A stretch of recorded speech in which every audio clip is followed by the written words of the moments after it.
The morning rush had finally died down at Sunnyside Diner. Mia wiped her forehead with the back of her hand, leaving a smudge of flour that would remain there until one of the other servers pointed it out hours later. She'd been on her feet since 5 a.m. and her lower back ached in that familiar way that told her she wasn't 20 anymore. "Order up." Charlie, the cook, slid 2 plates of eggs and hash browns onto the counter. His white apron was spotted with grease stains, evidence of the 60-some breakfast he'd already prepared that morning. Mia grabbed the plates and headed toward table 12 where an elderly couple sat, holding hands across the table. They were regulars, every Tuesday and Thursday without fail. "Here you go, Mr. and Mrs. Chen. Extra crispy hash browns just how you like them." Mr. Chen's eyes crinkled at the corners. "Thank you, dear." "You remembered." "Of course I did." Mia smiled, meaning it despite her exhaustion.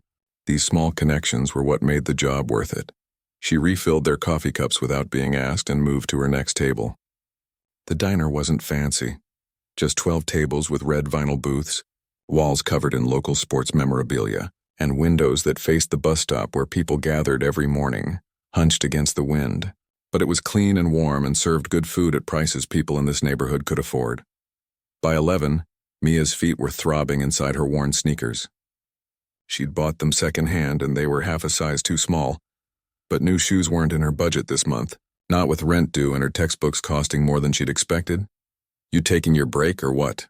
Darlene, the other morning server, called from behind the counter where she was rolling silverware into paper napkins. At 55, Darlene had worked at Sunnyside for over 20 years. Her blonde hair was turning gray at the temples, and she wore it pulled back in a tight ponytail. "I'll take it after the lunch crowd," Mia replied, already moving to greet a new customer who'd just slid into a booth by the window. "Girl, you need to eat something." "I can hear your stomach from here," Darlene said, but didn't push further. She understood the hustle better than most. Mia had been working double shifts for 3 weeks straight, mornings at the diner, evenings at the college library. Between shifts, she attended her social work classes, fighting to keep her eyes open as professors discussed case management and community resources. She was halfway through her degree, with 2 more years to go if she kept up her current pace. The lunch rush hit right on schedule. The diner filled with construction workers from the site down the block, office staff from the nearby medical clinic, and a handful of retirees who came for the daily special, meatloaf on Tuesdays, always half price. Mia moved between tables with practiced efficiency, balancing plates up her arms, remembering who wanted extra ketchup and who was allergic to onions. "Hey, miss." A man in a business suit waved his empty coffee cup at her without looking up from his phone. "Some service would be nice."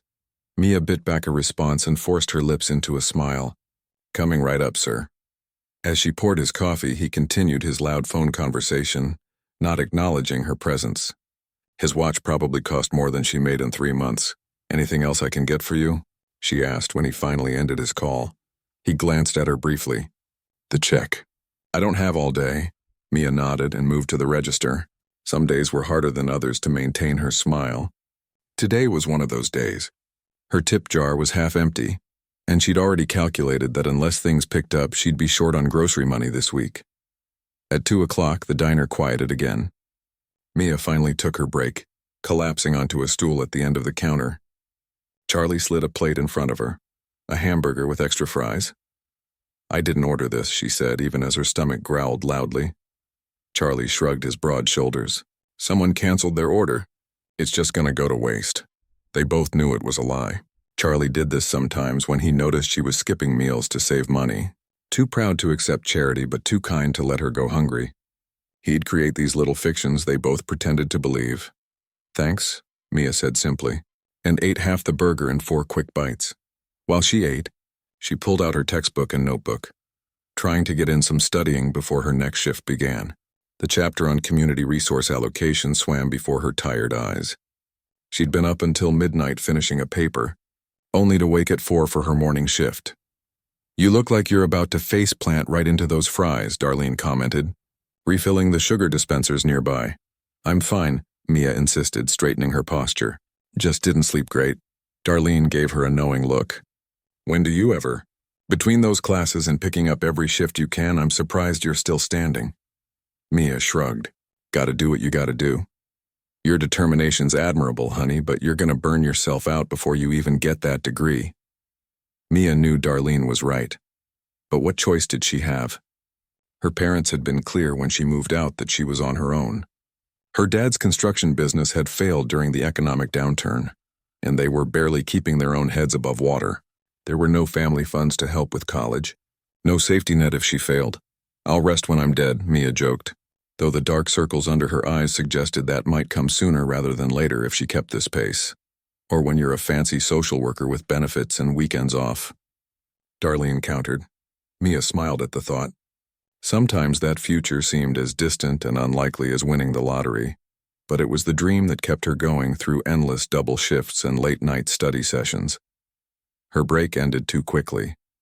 Back on the floor, Mia noticed a man at table 6 leaving without waiting for his change, an extra $3 and some coins. Not much, but it would buy her a bus ticket home instead of walking the 30 blocks in the coming rain. The afternoon dragged on. By 4:30, the diner was nearly empty except for a few lingering customers nursing cups of coffee. Mia restocked napkin dispensers and salt shakers, her mind already on her evening shift at the library. She had a test tomorrow she hadn't had time to study for properly. The bell above the door jingled and Mia looked up to see a little girl enter alone. She couldn't have been more than 8 or 9, with curly hair pulled into 2 uneven pigtails and a backpack nearly as big as she was. The child hesitated in the doorway, looking around uncertainly. Mia approached with a gentle smile. "Hi there. Can I help you?" The girl clutched the straps of her backpack tighter. "Can I sit and have hot chocolate, please?" "Of course you can. Are you waiting for someone to join you?" The girl nodded, though something in her expression made Mia wonder if she was telling the truth. "Well, come on then. How about this table by the window? That way you can see when they arrive." The girl followed Mia to table 7 and climbed onto the vinyl seat, her feet dangling above the floor. Up close, Mia noticed a small hole in the sleeve of her coat and scuffed shoes that had seen better days. "I'm Mia. What's your name?" "Lily," the girl answered quietly. "Nice to meet you, Lily. I'll get that hot chocolate for you." "Would you like whipped cream on top?" Lily's eyes widened slightly. "Is that extra?" The question, asked with such adult concern about cost, tugged at Mia's heart. "Not today, it isn't." She returned with a mug of hot chocolate topped with a mountain of whipped cream and a few chocolate sprinkles she'd added on impulse. Lily stared at it with wonder before taking a careful sip that left a whipped cream mustache on her upper lip. "Is it good?" Mia asked. Lily nodded enthusiastically, and for the first time a real smile lit up her face. "Are you hungry? We have fresh cookies." Lily hesitated. "I only have enough money for the hot chocolate." Mia waved her hand dismissively. "Don't worry about it. I get a cookie allowance as part of my job." Another small fiction, but one that allowed the child to accept without feeling like charity. While Lily sipped her drink and nibbled on a chocolate chip cookie, Mia kept an eye on the door. No one came in asking for the girl. As 1 hour turned into 2, Mia grew increasingly concerned. Lily had pulled out a book and was reading silently, occasionally checking her watch, a plastic digital one with a cracked face. During a lull, Mia slipped back to table 7. "Your book looks interesting." "What's it about?" Lily brightened. "It's about a girl who finds a secret garden that's been locked up for years. She makes it beautiful again." "That sounds lovely. I used to love reading when I was your age." "Don't you read anymore?" Lily asked. Mia laughed. "Mostly textbooks these days. Not nearly as fun as secret gardens." As they chatted, Mia learned that Lily often spent afternoons waiting for her dad, who had important work, meetings. Something about the way she said it made Mia suspect these afternoons alone were more common than they should be. Instead of prying, Mia simply made sure Lily was comfortable. She brought her a second cookie. This one she actually took from the display case when Charlie wasn't looking, and showed her how to make a little dog out of a paper napkin. "I have to go soon," Mia eventually said, checking her watch. "Is someone coming to pick you up, Lily?" "My dad knows where I am," Lily said vaguely. "He always finds me." The answer didn't reassure Mia, but she couldn't exactly kidnap the child. "How about I give you my phone number, in case you ever need anything when you're here and I'm not working?" Lily carefully tucked the paper with Mia's number into her book. As Mia turned to help another customer, she heard a small voice call after her. "Thank you for the whipped cream. It was the best part." Mia smiled, her exhaustion momentarily forgotten. Sometimes the best tips didn't come in dollar bills. 3 days later, Lily returned to the diner. Mia spotted her the moment she walked through the door. Backpack still too big for her small frame. Her curly hair now pulled into a single ponytail instead of the uneven pigtails from before. "Look who's back," Mia said with a genuine smile, approaching table 7 where Lily had automatically settled herself. "Hot chocolate day again?" Lily nodded, her eyes a little brighter than they had been during her first visit. "Yes, please. With whipped cream?" "You got it." While Mia prepared the hot chocolate, she kept glancing at Lily, who had once again pulled out her book. She seemed so self-contained for someone so young, like a little adult who had learned to keep herself company. There was something both impressive and heartbreaking about it. "Still reading about the secret garden?" Mia asked as she set the steaming mug in front of Lily. "I finished it," Lily said proudly. "I'm reading the next book by the same author now." "That's amazing. You must be a fast reader." Lily shrugged but looked pleased at the compliment. "I read during recess sometimes. And after school. And before bed." "Sounds like you read all the time." "Books don't mind if you're quiet," Lily said simply. The statement hung in the air between them, revealing more about Lily's life than perhaps she intended. Mia felt a pang in her chest. How many hours did this child spend alone with her books because there was no one to talk to? "Well, I like quiet people," Mia said. "They notice things others miss." Lily smiled at that, a small surprise smile like she wasn't used to being understood. Over the next few weeks, Lily's visits became a regular fixture in Mia's schedule. The girl always arrived around 4 o'clock on Tuesdays and Thursdays, always sat at table 7 and always ordered hot chocolate. Sometimes she stayed for an hour, sometimes 3. Occasionally, just as Mia was beginning to worry, a sleek black car would pull up outside and Lily would quickly gather her things. "That's my dad's driver," she explained the first time it happened. "I have to go." Mia watched through the window as Lily climbed into the back seat of what looked like a very expensive car. No parent emerged to greet the child or ask how her day had been. The driver simply closed the door behind her and drove away. "Huh," Darlene said, coming to stand beside Mia. "That's some fancy transportation for a kid who counts quarters to pay for hot chocolate." "I've been wondering about that too," Mia admitted. "Not our business," Darlene said. But her tone suggested curiosity rather than dismissal. On days when Lily visited, Mia tried to take her break during the girls' stay. They fell into an easy routine. Lily would do her homework while Mia studied for her own classes. Sometimes they worked in companionable silence. Other times they talked about books or school or what animals they would have if they could have any pet in the world. "I'd have a dolphin," Lily announced one rainy afternoon, "but it would need to live in the ocean because I don't have a pool big enough." "Very practical of you," Mia laughed. "I'd have a dog. Nothing fancy, just a scruffy mutt who likes to cuddle." "Why don't you?" Lily asked. Mia sighed. "My apartment doesn't allow pets. Plus, I'm hardly ever home. It wouldn't be fair to the dog." "My dad says we can't have pets because we travel too much," Lily said. "But we don't really travel." "He travels." "I stay with Ms. Rita." "Who's Ms. Rita?" "The housekeeper. She makes dinner and makes sure I go to bed on time. She's nice, but she has her own family to go home to at night." The picture of Lily's life was becoming clearer, and it wasn't a happy one. A big house, plenty of money. But a father who was rarely present and a rotation of staff to fill in the gaps. No wonder the girl spent her afternoons in a simple diner with a waitress who had time to listen. One Thursday, Lily didn't show up at her usual time. Mia found herself checking the clock and the door with increasing frequency as the minutes ticked by. By 5:30, there was still no sign of her.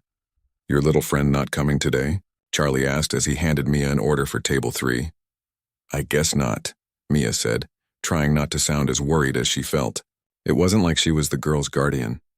Lily had a father, a home, a life Mia knew little about. Still, the absence felt significant. The following Tuesday, just as Mia was beginning to think Lily might not return, the bell above the door jingled, and there she was. But something was different. Lily's usual energy was dimmed, her shoulders hunched forward as she made her way to table 7.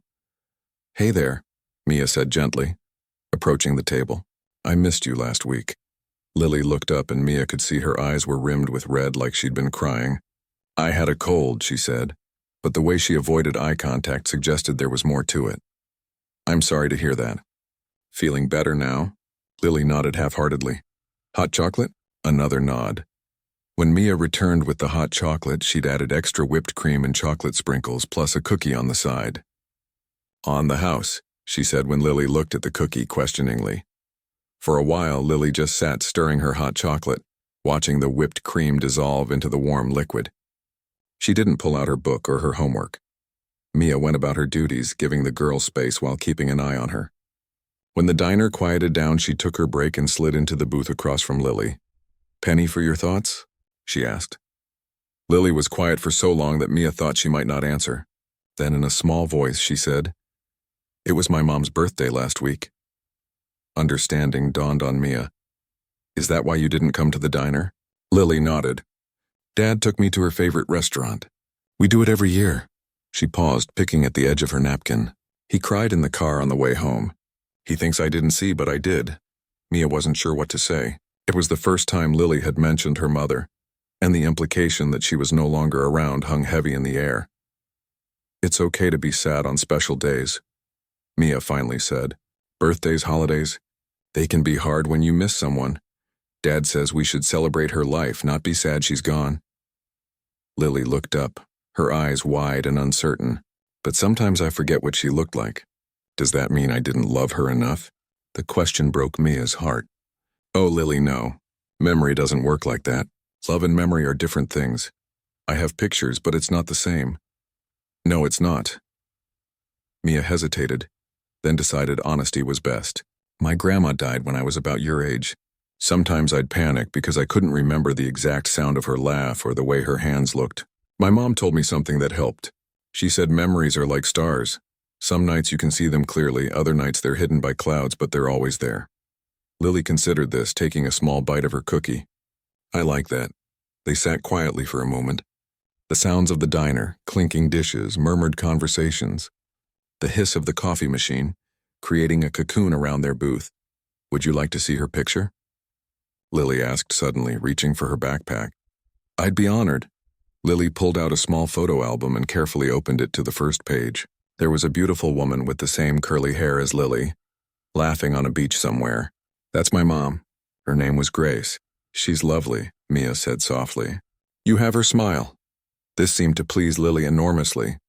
She turned the page to show more photos. Grace holding a much younger Lily on her lap. Grace and a tall man Mia assumed was Lily's father standing in front of a Christmas tree. Grace in a hospital bed holding a newborn Lily. "These are wonderful memories to have," Mia said. Lily nodded, closing the album carefully. "Dad has videos too, but he doesn't like to watch them. He says it hurts too much." "Everyone grieves differently," Mia said, thinking of her own father who had thrown himself into work after her grandmother died, much like Lily's father seemed to be doing. "Sometimes being busy feels safer than being sad." "Are you busy because you're sad about something?" Lily asked with the startling directness of children. Mia laughed softly. "No, I'm busy because college is expensive. But that's a very good question." Before Lily could ask anything else, Darlene called from across the diner. "Mia, order up for table 9. "Duty calls," Mia said, sliding out of the booth. "Will you be okay?" Lily nodded, pulling out her homework. "I have math problems to solve anyway." As Mia moved between tables for the rest of her shift, she kept an eye on Lily, who seemed to have regained some of her usual focus. The simple act of sharing her photos and talking about her mother appeared to have lifted something from the girl's shoulders. When the black car pulled up outside at 6:30, Lily packed her things with less haste than usual. "See you Thursday?" Mia asked. "See you Thursday?" Lily confirmed with a small smile. "And thanks for listening about my mom." "Anytime," Mia said, and meant it. As autumn turned the trees golden and then bare, Lily's visits to the diner became the bright spots in Mia's increasingly hectic schedule. Midterm exams loomed at college, and Mia had taken on extra weekend shifts to cover an unexpected car repair. Some nights she fell into bed without even taking off her shoes, too exhausted to move. "You look terrible," Darlene told her bluntly one morning, sliding a cup of coffee across the counter before Mia had even tied on her apron. "Thanks," Mia mumbled, taking a grateful sip. "Just what every girl wants to hear." "I'm serious. You're running yourself into the ground." Darlene's eyes, lined with decades of worry, showed genuine concern. "When was the last time you had a full night's sleep?" Mia shrugged, not wanting to admit it had been weeks. I'm fine. Just busy with school. Darlene hummed, unconvinced. Charlie said you nearly fell asleep standing up yesterday. It was just for a second, Mia protested weakly. The truth was, she felt like she was drowning. Her social work professor had assigned a major research paper worth 40% of their grade. Her ancient laptop had crashed twice while she was working on it, causing her to lose hours of work. The rent on her tiny apartment had gone up, and her textbooks for next semester would cost more than she had saved. But every Tuesday and Thursday at 4 o'clock, when Lily walked through the door with her too big backpack and shy smile, Mia found the energy to push all that aside. There was something about the girl's quiet resilience that inspired her own. You're good with her, Charlie observed one day, watching from the kitchen as Mia showed Lily how to fold a paper crane. She's easy to be good with, Mia replied. Smart as a whip and polite as anything. Kids that quiet usually have a reason, Charlie said, his usual gruffness softened by concern. Mia nodded. She'd been thinking the same thing. One chilly Thursday in late October, Lily arrived at her usual time but didn't order her hot chocolate. She sat at table 7 with her arms wrapped around herself, looking smaller than usual. Hey there, Mia greeted her. Ready for some chocolate goodness? Lily shook her head slightly. I'm not really thirsty today, Mia frowned, noticing the girl's flushed cheeks and glassy eyes. Are you feeling okay? Just a little tired, Lily said. But the way she swallowed after speaking suggested her throat hurt. Mia pressed the back of her hand gently against Lily's forehead, the way her own mother used to do. The skin was hot to the touch. Honey, you're burning up. Does your dad know you're sick? Lily shook her head. He's in meetings all day. His assistant said not to disturb him unless it's an emergency. Mia bit back her opinion about a father who was too busy to be told his daughter was ill. And your housekeeper, Miss Rita? Thursday is her day off. That's why I came here. Lily looked up, her eyes bright with fever. I didn't want to be alone. The simple admission squeezed Mia's heart. This little girl with her big house and fancy car service had come to a diner because she didn't want to be sick by herself. Let me get you some water, Mia said, making a quick decision. And then we're going to call your dad. He won't answer. Then we'll leave a message. You need to be in bed, not sitting in a booth. When Mia returned with the water, Lily was resting her head on her folded arms. She looked up with effort. I don't feel good. I know, sweetheart. Drink a little water and then I'm taking you home. Lily managed a few sips before pushing the glass away. Dad doesn't like strangers coming to the house. Well, I'm not a stranger to you, am I? And you need someone to look after you until your dad can be reached. Mia approached Darlene, who was refilling salt shakers at the counter. I need to leave early, she said in a low voice, explaining the situation. Darlene glanced at Lily and nodded immediately. Go, we'll cover your tables. But the dinner rush isn't as important as a sick child, Darlene finished firmly. Don't worry about us. Just take care of that little girl. Mia gathered her things and helped Lily into her coat. The girl was unsteady on her feet, leaning against Mia as they walked to the door. We'll need to take the bus, Mia said. Can you tell me where you live? Lily nodded, then gave an address that made Mia raise her eyebrows. Pinecrest Heights was the most exclusive neighborhood in the city, nestled in the hills overlooking downtown. Houses there started at several $1 million. The bus ride took nearly 40 minutes with one transfer. Lily dozed against Mia's shoulder the whole way, her breath coming in small hot puffs. By the time they reached the Pinecrest Heights stop, Mia's arm had fallen asleep, but she didn't have the heart to move. Lily, she said gently, we're here. Can you walk a little further? The girl stirred, looking disoriented. My head hurts, I know. We'll get you home soon. They walked slowly up winding streets lined with massive oak trees and houses set far back from the road. Even in her worry about Lily, Mia couldn't help noticing the manicured lawns and ornate gates. This was a different world from her cramped apartment. Building with its perpetually broken elevator and neighbors who fought loudly at 3 a.m. Lily stopped in front of a tall iron gate with an intercom system.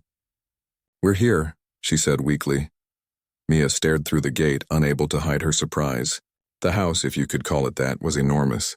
3 stories of elegant stone and glass stretched across perfectly landscaped grounds, with what looked like a separate guest house visible off to one side. You live here? Mia asked before she could stop herself.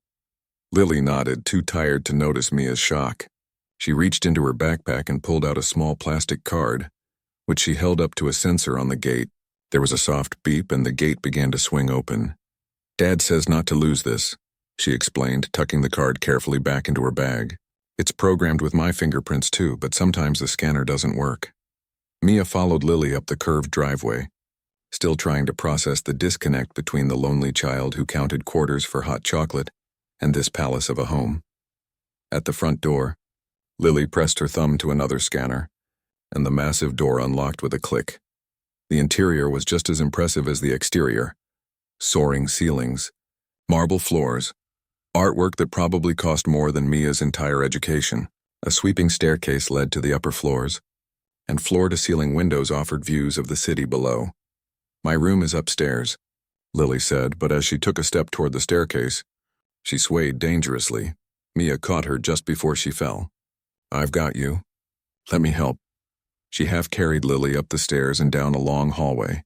Lily pointed weakly to a door at the end. Inside was a bedroom that most children could only dream about. A canopy bed with silk hangings, built-in bookshelves filled with books, a window seat overlooking a garden, and a desk that looked like it belonged in a design magazine.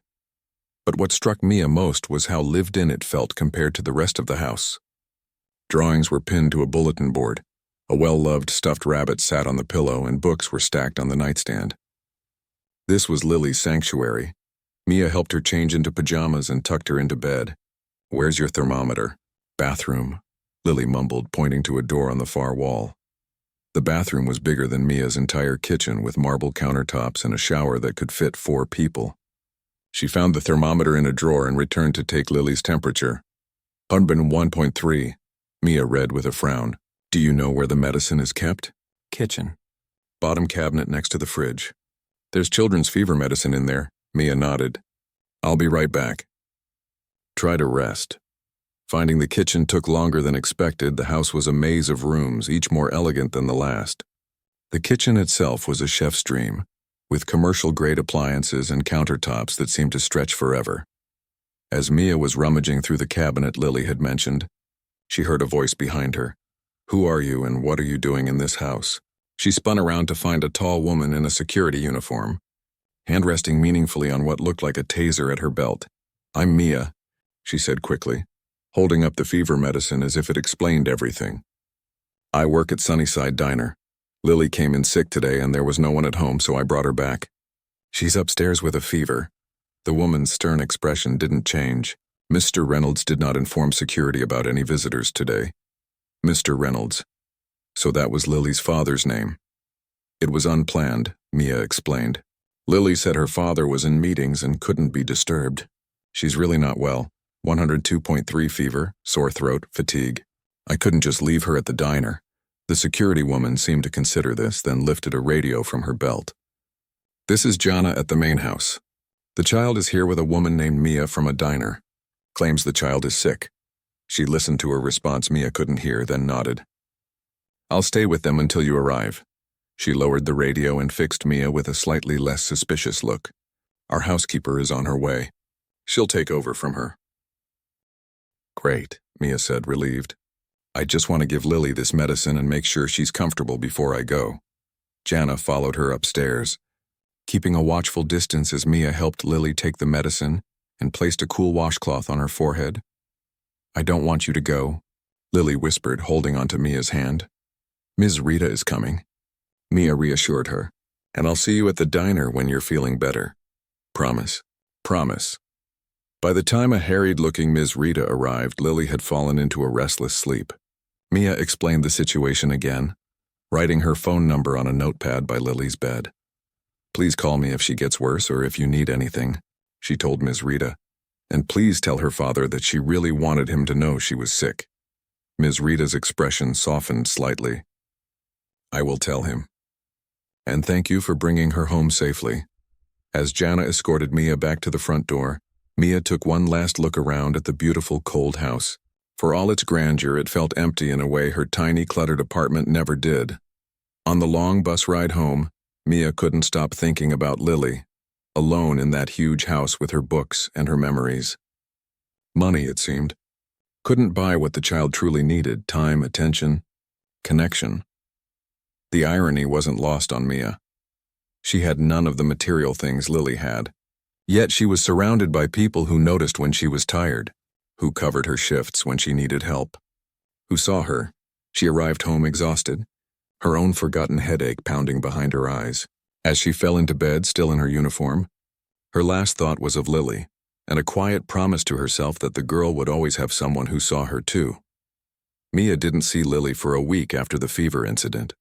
Each day she found herself watching the door around 4 o'clock, hoping to see the familiar backpack and curly hair. But table 7 remained empty. "She'll be back when she's better," Darlene said, noticing Mia's frequent glances toward the door. "Kids bounce back fast." "I know," Mia said. "I just wish I could check on her." She'd left her phone number, but no one had called. In her more anxious moments, Mia wondered if she'd overstepped by taking Lily home. Maybe the security guard had reported her as some kind of intruder. Maybe Lily's father was angry that a waitress had been in his mansion. On Wednesday afternoon, Mia was refilling salt shakers when the bell above the door chimed. She looked up automatically, then froze. A tall man in an impeccably tailored suit stood in the doorway, surveying the diner with an unreadable expression. His dark hair was streaked with silver at the temples, and his posture radiated authority. Even without the expensive watch on his wrist or the leather briefcase in his hand, everything about him screamed wealth and power, and he was walking straight toward Mia. "Excuse me," he said, his voice deep and controlled. "Are you Mia?" She nodded, suddenly aware of her wrinkled uniform and the smudge of ketchup on her sleeve. "I'm Thomas Reynolds." Lily's father? Of course he was. Mia wiped her hands on her apron, unsure whether to offer one for a handshake. "Nice to meet you, Mr. Reynolds. How is Lily feeling? Is she better?" Something flickered across his face, surprise perhaps that her first question was about his daughter's well-being rather than why he was there. "She's recovered, thank you. The doctor said it was just a virus." He glanced around the half-empty diner. "Is there somewhere we could talk privately?" Charlie, who had been watching this exchange through the kitchen window, called out, "Use the back booth, Mia. I'll cover your tables." Mia led Thomas Reynolds to the booth farthest from the other customers. He sat down carefully, looking slightly out of place among the vinyl seats and laminated menus. "Can I get you anything?" Mia asked automatically. "Coffee? Tea?" "No, thank you." He set his briefcase on the seat beside him. "I wanted to thank you in person for helping Lily last week. Rita told me what you did. It was nothing, really. Anyone would have done the same. I'm not sure that's true." His fingers tapped once, twice on the table, a small betrayal of nerves from an otherwise composed man. "Lily speaks very highly of you," Mia smiled. "She's a wonderful kid. Smart, kind, thoughtful." "Yes, she is." Pride softened his features momentarily. "She told me you've been helping her with homework and listening to her." The way he said listening carried a weight that suggested he understood its significance. "We talk," Mia said simply. "About books, school, life. She's good company." Thomas Reynolds looked down at his hands, then back at Mia with an intensity that made her sit straighter. "Ms. Rita mentioned that Lily told you about her mother." "A little. I know she passed away, and that it's been hard for both of you." He nodded, a muscle working in his jaw. 3 years ago. Cancer. It was unexpected and quick. I'm very sorry." Lily was 5, too young to fully understand but old enough to remember. He took a deep breath. "After Grace died, I threw myself into work. It was easier than facing an empty house full of memories." The raw honesty from this polished, powerful man caught Mia off guard. "Grief finds different outlets for different people," she said, thinking of what she'd told Lily about her own grandmother. "Perhaps, but my outlet left my daughter alone too much." His gaze was direct now, unflinching. "Did you know she's been coming here twice a week for months?" "Yes." "I didn't. I assumed she was at her coding class or at home with Ms. Rita." Shame crossed his face briefly. "She had to get sick for me to realize how little I knew about her daily life." Mia wasn't sure what to say. Part of her wanted to reassure him, but another part, the part that had held Lily's hot forehead and listened to her quiet confessions of loneliness, couldn't offer false comfort. "Lily understands you're busy," she said finally. "She's proud of your work. She told me once that you help people with computers or something like that." A small, sad smile touched his lips. That's a simplified version, yes. I founded Reynolds Tech 20 years ago. We develop software systems for healthcare and education. The name clicked in Mia's mind. Reynolds Tech was everywhere. Their logo appeared on the computers at her college, on medical equipment at clinics, on educational tablets for schools. No wonder he could afford that mansion. That explains the big house, she said without thinking. To her surprise, he laughed, a short, rusty sound like he didn't use it often. Yes, the big house that you had to navigate without a map. Rita said you managed to find the kitchen on your own. That's impressive. I was motivated by a sick kid needing medicine. He studied her for a moment. You're in school? Social work, she said. Part-time while I work here. That's admirable. He seemed to be weighing his next words carefully. After speaking with Lily and Rita, I've been doing some thinking. About priorities, time, what really matters, he paused. I'm making changes. Starting with more time at home. Lily will like that. I hope so. He hesitated, then continued. Actually, there's something else I wanted to discuss with you. A proposition. Mia's guard went up instantly. Wealthy men making propositions to waitresses rarely ended well in her experience. Thomas must have read her expression because he quickly added, a professional opportunity. One that might align with your studies. He opened his briefcase and removed a folder which he slid across the table to her. I've been considering this for some time, but meeting you, learning about your connection with Lily has accelerated my timeline. Mia opened the folder cautiously. Inside were glossy brochures and what looked like architectural plans. The Reynolds Foundation is launching a new initiative, he explained. After-school programs for children with working parents. Safe places where kids can do homework, engage in enrichment activities, and most importantly, have consistent adult mentorship. Mia flipped through the materials, seeing renderings of bright, welcoming spaces filled with books, art supplies, and computer stations. We're starting with 10 locations across the city, Thomas continued, focusing on areas where single parents and low-income families are concentrated. This looks amazing, Mia said honestly. Those communities really need resources like this. I'm glad you think so. He straightened his already straight tie, a nervous gesture that humanized him. Because I'd like you to consider being part of it. Me? How? I need someone to oversee the program development, someone who understands both child development and the practical challenges families face, someone who can create an environment where children feel seen and heard. His eyes met hers directly. Someone like you?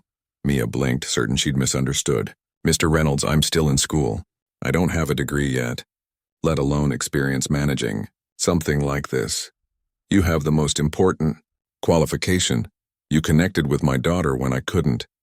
You saw what she needed and provided it without judgment or expectation. He tapped the folder.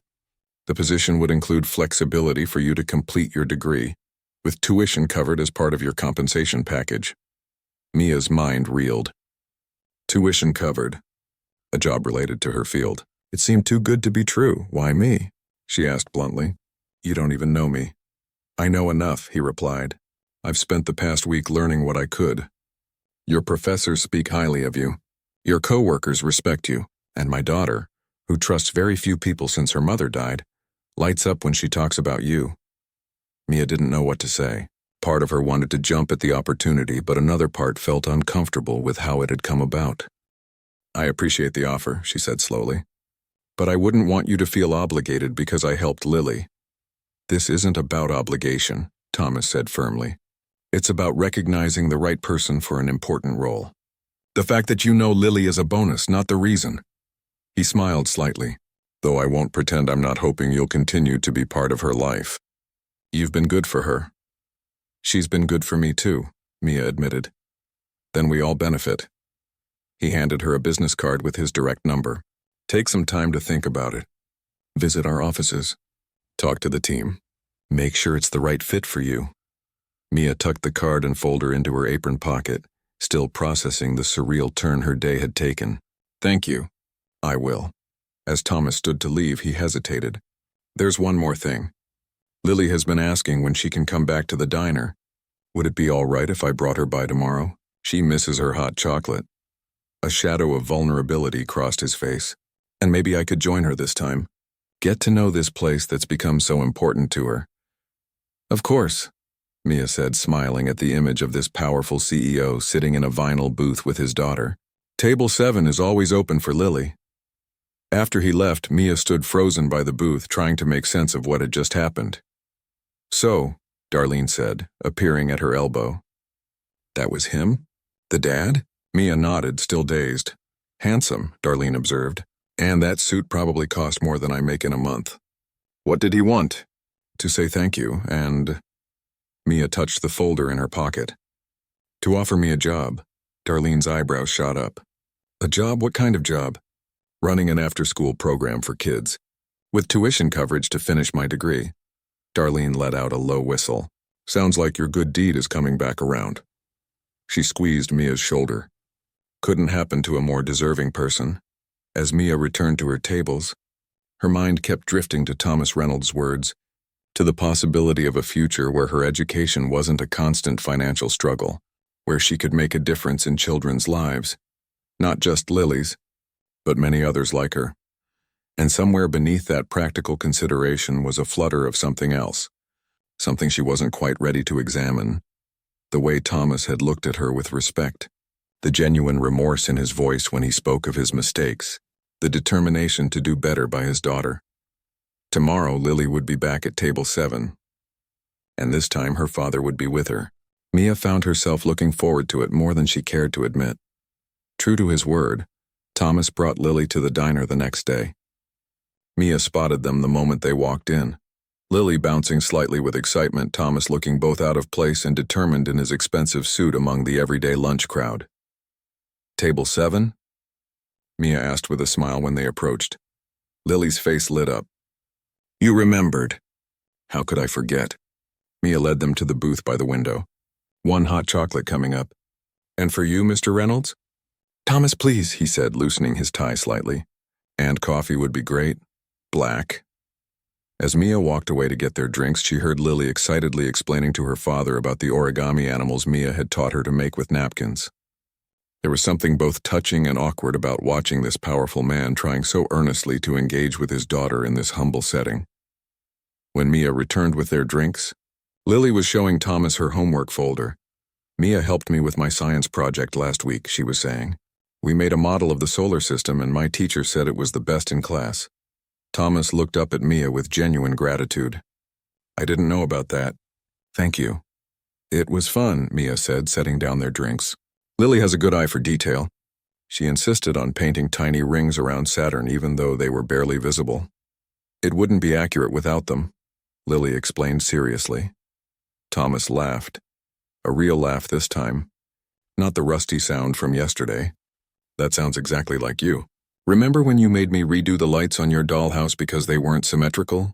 You didn't mind, Lily said. No, I didn't.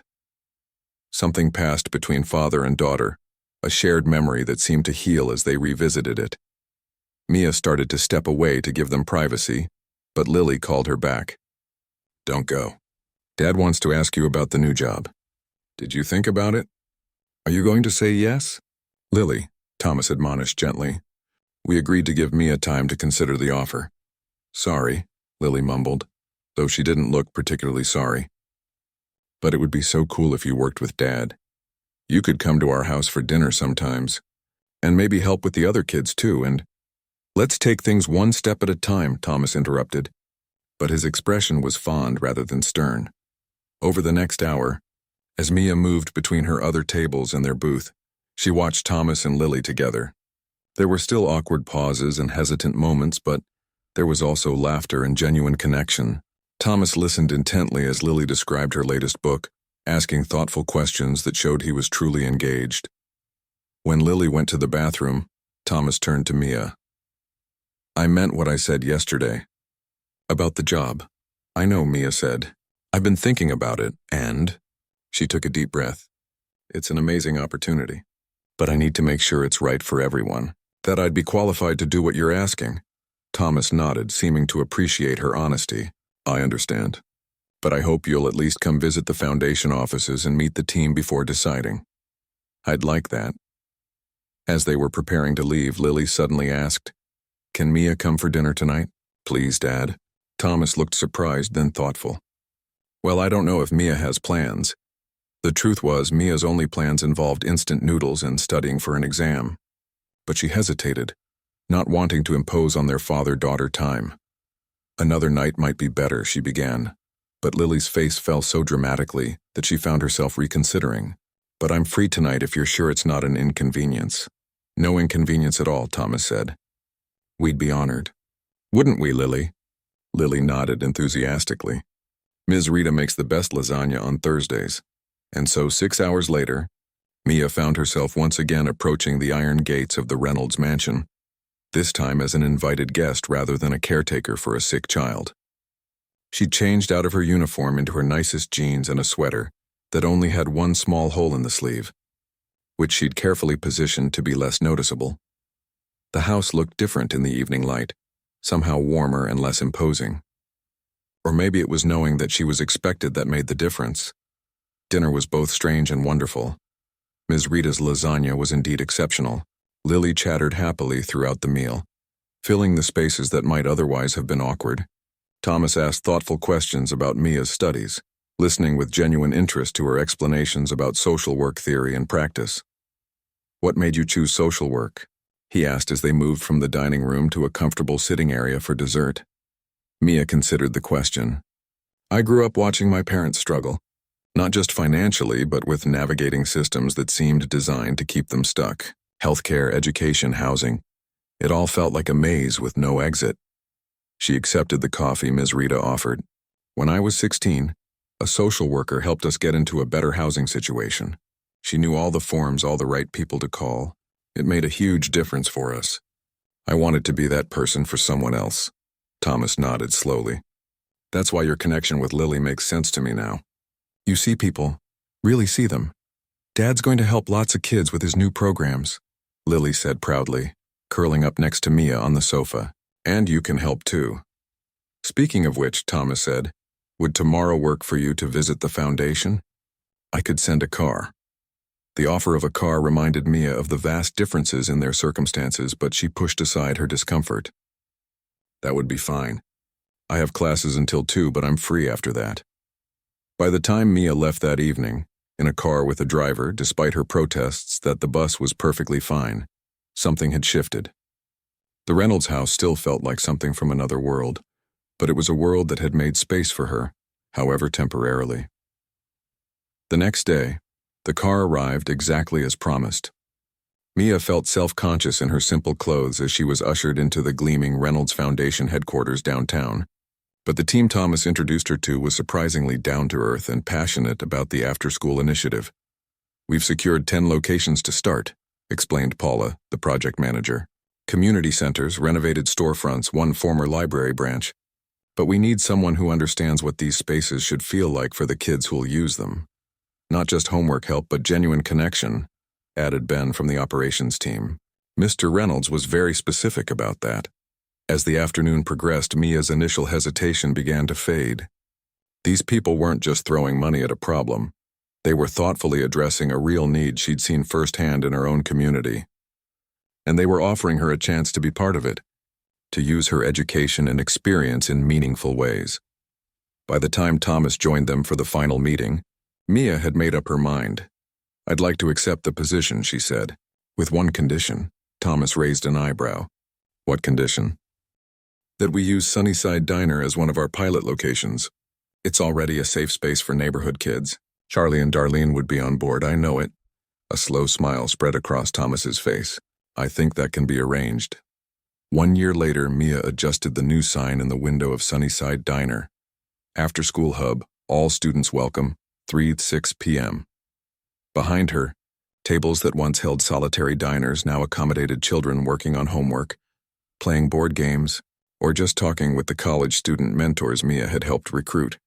The diner had been renovated, new booths, better lighting, a small computer station in the corner. But it still felt like Sunnyside. Charlie still cooked, though now with better equipment and 2 assistants. Darlene still served coffee with a side of blunt advice, though she'd cut back her hours and taken on the role of grandma in residence for the after-school program. Looking good, Thomas said, appearing at Mia's side. He'd become a regular presence at the diner and the other 9 after-school centers that now operated across the city. His suits were still impeccably tailored, but he wore them with a more relaxed air these days. "We're already at capacity," Mia said. "I think we need to consider expanding to the empty storefront next door." "Already looking into it," Thomas replied with a smile that made her heart beat a little faster. Their relationship had evolved slowly and carefully over the past year, mindful of professional boundaries and Lily's feelings. But something was definitely there, growing stronger with each shared success and challenge. Speaking of Lily, she burst through the door, followed by 3 friends from school. At 10 years old, she'd grown taller and more confident, but she still headed straight for table 7 out of habit. "Dad, Mia, my science team won first place in the robotics fair." She held up a blue ribbon triumphantly. "That's amazing, honey." Thomas gave her a hug, no longer awkward with physical affection. "We knew you could do it," Mia added, feeling a surge of pride that had become wonderfully familiar. As the girls settled in with their victory milkshakes, Mia looked around the busy diner, at the children finding connection and support, at Darlene showing a young boy how to properly fold napkins, at Thomas and Lily laughing together at table 7. From a simple hot chocolate and a moment of kindness, all of this had grown. Lives intersecting, changing each other in ways no one could have predicted. Lily caught her watching and waved her over enthusiastically. "Come sit with us. Dad's going to tell the story of how you thought he was a chauffeur the first time you saw his car." "I did not," Mia protested, sliding into the booth beside Thomas. "You absolutely did," he countered, his shoulder warm against hers. As the conversation flowed around her, Mia thought about the lonely waitress she'd been a year ago, exhausted and struggling to make ends meet. She'd helped a child not knowing where it would lead, not for any reward, but simply because it was the right thing to do. Sometimes the smallest kindnesses created the biggest ripples. And sometimes those ripples came back to you in ways you never expected, bringing gifts of connection, purpose, and love that no amount of money could buy.